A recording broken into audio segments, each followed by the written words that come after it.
Abdul Somad juga UAS itu khilafah itu.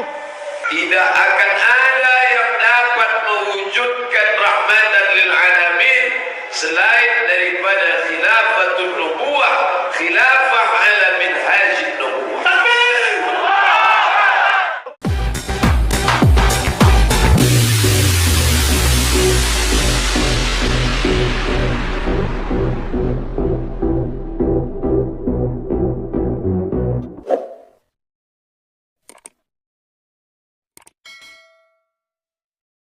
Salam teman-teman sekalian, berjumpa kembali dengan saya Arif Gule di channel TV Laskar Kristus ini. Ini channel yang kita bersama, jangan lupa dukung dengan cara subscribe, like, dan komen, serta share video-video daripada channel ini. Pada kesempatan kali ini, kita akan mendengarkan satu penjelasan dari seorang Gus, ya, bisa dikatakan sebagai orang yang tertinggi juga dalam Islam, teman-teman sekalian, yang memberikan penjelasan tentang khilafah.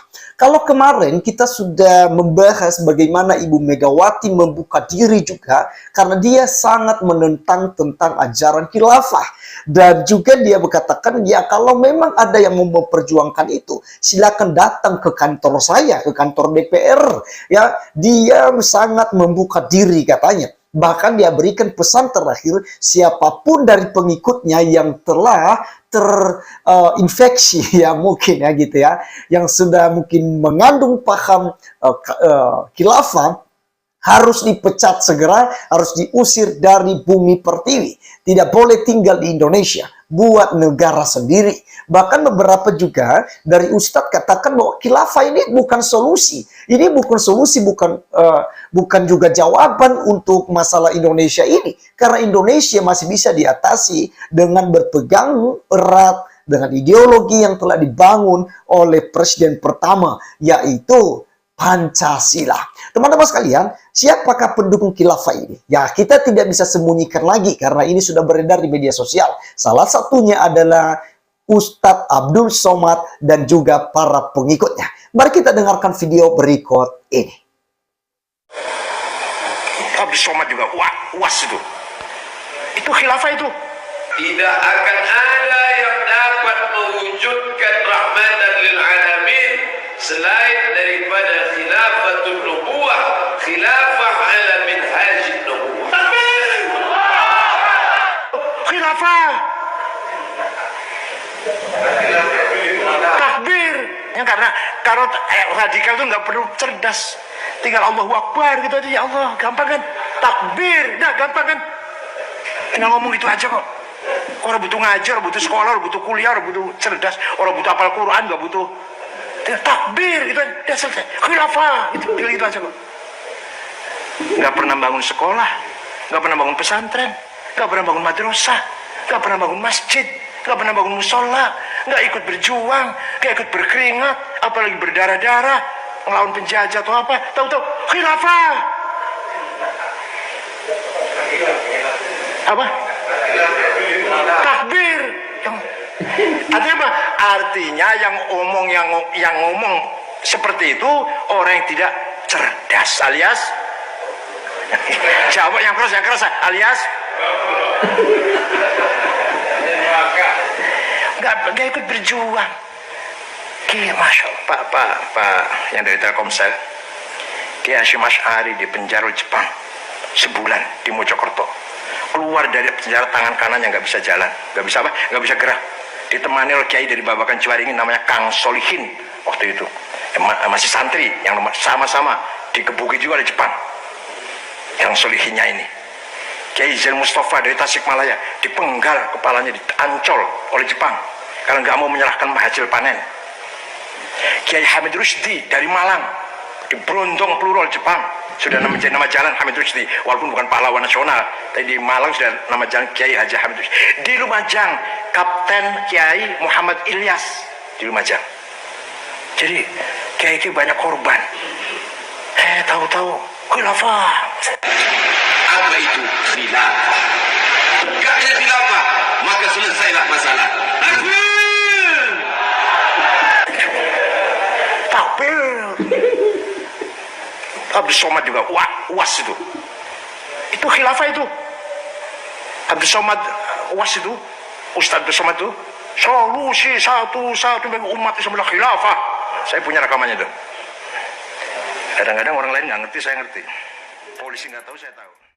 Ya, teman-teman sekalian, itulah cuplikan-cuplikan video daripada Ustaz Abdul Somad dan juga salah satu ulama, ya, ulama tertinggi dari Nahdlatul Ulama, ya, dari NU, teman-teman sekalian, ya, yang juga menentang, ya, bahkan terang-terangan dikatakan bahwa Ustaz Abdul Somad itu atau UAS itu khilafah katanya. Dan jelas Ustaz Abdul Somad katakan bahwa tidak ada yang bisa mewujudkan rahmatan lil alamin kalau bukan daripada khilafah katanya. Maka dia memperjuangkan yang namanya khilafah atau sistem kepemimpinan khilafah. Nah, teman-teman, mari kita mendengarkan satu cuplikan video dari seorang Gus yang juga memamparkan hal ini. Bahwa khilafah bukanlah solusi bagi Indonesia. Khilafah juga tidak bagus dan tidak cocok untuk diterapkan di Indonesia ini. Bahkan di akhir videonya nanti dia katakan, orang Arab saja, ya, bangsa Arab tidak bisa dipersatukan oleh ajaran khilafah atau kepemimpinan yang namanya khilafah.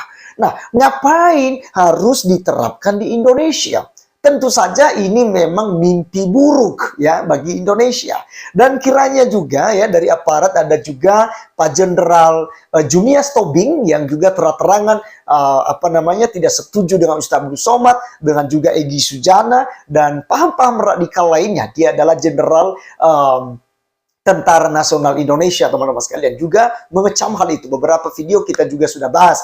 Dan kali ini kita berfokus untuk mendengarkan penjelasan dari seorang Gus, ya, yang orang tertinggi juga dalam agama Islam yang memberikan sejarah tentang khilafah. Dan jelas di situ kita ngambil kesimpulan khilafah bukanlah solusi dari Tuhan, ya. Itu adalah politik, ya, orang-orang yang suka berpolitik untuk menanamkan nilai-nilai nilai ajaran khilafah, ya. Mereka manfaatkan agama demi kepentingan politik mereka. Ini bukan ucapan saya, tapi Ustadz yang ada di video berikut ini mengatakan inilah produk dari Allah yang semua akan makmur. Dari mana? 3 dari 4 khalifah itu mati secara brutal, secara tragis. Sayyidina Husain kalau mau baca di Tarikhul Khulafa lebih brutal sekali. Yazid itu membunuhnya secara luar biasa. Dipenggal lehernya, ditusuk ke ujung pedang, diarak di jalanan di Damaskus. Setelah itu ditaruh di baskom, dipersembahkan kepada Yazid. Yazid ketawa.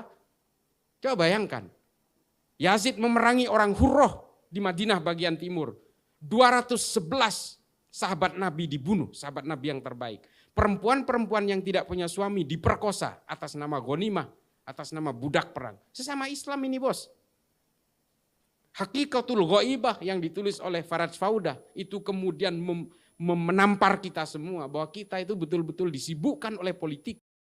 Sayyidina Umar, khilafah membunuh Sayyidina Ali, khilafah membunuh Sayyidina Hasan, Sayyidina Husain, dan khilafah membunuh banyak ulama. Dan khilafah juga melakukan banyak pembunuhan-pembunuhan mulai dari Arab hingga ke Cordoba, hingga ke Toledo. Faktanya, khilafah tidak bisa menyatukan bangsa Arab hingga sekarang. Pancasila sudah terbukti hampir 1 abad ini berhasil mengutuhkan bangsa ini, menyatukan bangsa ini. Faktanya, Pancasila berhasil menghalau para penyerang bangsa ini, mulai dari ideologi komunis sampai ideologi yang berbasis primordial. Jadi adik-adikku sekalian, jangan mau ditipu oleh Hizbut Tahrir, gerakan politik yang berjubah agama. Ini fakta.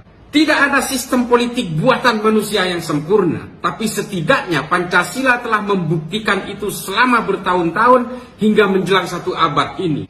Jangan mau ditipu oleh orang-orang Hizbut Tahrir yang selalu menyuarakan seolah-olah khilafah itu adalah sistem rekomendasi Tuhan, sistem yang masterpiece, tapi sebenarnya itu hanya untuk kepentingan politiknya saja. Pandemi, sejak zaman Khulafaur Rasyidin sudah ada.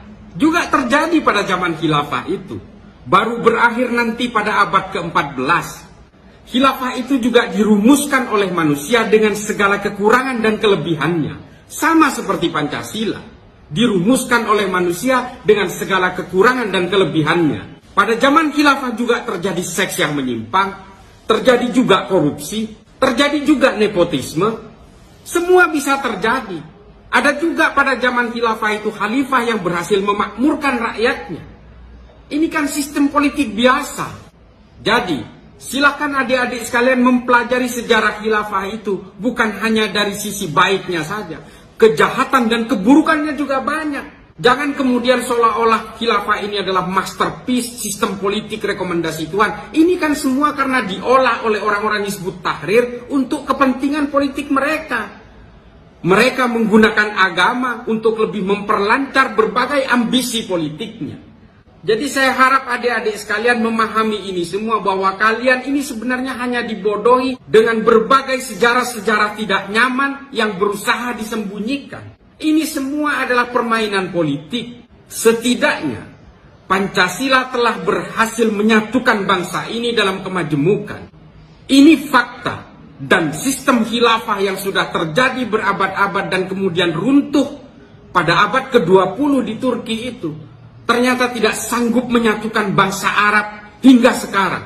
Apakah ini yang kalian agung-agungkan? Belajar, baca kitab-kitab sejarah, Tarikh At-Tabari, Ibnu Athir, Imam Suyuti, Ibnu Mas'udi, semua menceritakan ini. Bagaimana peperangan-peperangan itu terjadi, bagaimana pembunuhan-pembunuhan itu terjadi, bagaimana Bani Umayyah mempersekusi keturunannya Sayyidina Ali, bagaimana Bani Abbasiyah memerangi Bani Umayyah, melampiaskan dendamnya demi kekuasaan. Ini fakta. Ya, teman-teman sekalian, saya baru paham di sini dan saya juga mengerti ya, diberkati dengan penjelasan seorang Gus. Ya, terima kasih banyak Gus ya yang sudah memberikan penjelasan. Ya, Anda adalah orang-orang terpenting di Indonesia. Ya, kalau seandainya banyak seperti Bapak tadi, teman-teman sekalian, Indonesia ini pasti lepas daripada ajaran radikal. Karena sekarang generasi-generasi kita dididik dengan itu. Bahkan beredar video kemarin, digunakan itu ada siswa-siswi, digunakan juga yang mahasiswa. Mereka katakan bahwa khilafah itu adalah memberikan solusi. Kenapa? Apa masalahnya? Kenapa khilafah tidak boleh berdiri di Indonesia? Gitu ya. Kalau khilafah sudah berdiri, agama lain bebas, ini bebas, nah ini damai sejahtera. Ada rahmatan lil alamin katanya kalau khilafah sudah berdiri. Ini beredar video itu teman-teman sekalian ya, baik di TikTok, di YouTube, bahkan di media sosial lainnya. Nah teman-teman sekalian, jelas tadi dikatakan oleh salah seorang ustadz ya atau Gus, dia katakan khilafah bukanlah solusi bagi Republik Indonesia ya. Pancasila itu sudah harga mati ya. Itu sudah tidak bisa dirubah-rubah karena Pancasila tidak dibangun berdasarkan keinginan satu orang, tapi ini keinginan satu bangsa, yaitu bangsa Indonesia yang harus dilaksanakan sampai pada saat ini. Walaupun pada prakteknya teman-teman sekalian mungkin tidak semaksimal ya, tidak memberikan hasil 100%, tetapi Pancasila sudah terbukti menyatukan Indonesia ini. Dari Sabang sampai Merauke, dari Talaut sampai Rote ya, itu sudah bersatu, kita sama-sama beragam budaya dan kita bisa saling menghargai. Teman-teman sekalian, saya sudah pelayanan dari Sabang sampai Merauke ya. Bahkan saat ini saya berada bukan di pulau saya berada di Kalimantan. Beragam budaya ada istiadat yang ada. Dan bayangkan kalau memang itu disatukan oleh agama, ya ini mustahil. Tetapi yang menyatukan semuanya adalah Pancasila. Ya, Pancasila yang menyatukan itu. Ya, baik dari Kalimantan, ya, dari Sabah sampai Merauke tadi teman-teman sekalian, yang menyatukan kita yaitu Pancasila, Bhinneka Tunggal Ika. Kita berbeda-beda tetapi kita satu tujuan. Teman-teman sekalian, sekian video kali ini, biar menjadi berkat buat kita. Silakan share ya supaya banyak orang diberkati melalui penjelasan daripada kedua ustadz yang saya sudah tampilkan buat kita di channel ini. Terima kasih. Sampai ketemu di video saya selanjutnya. God bless you.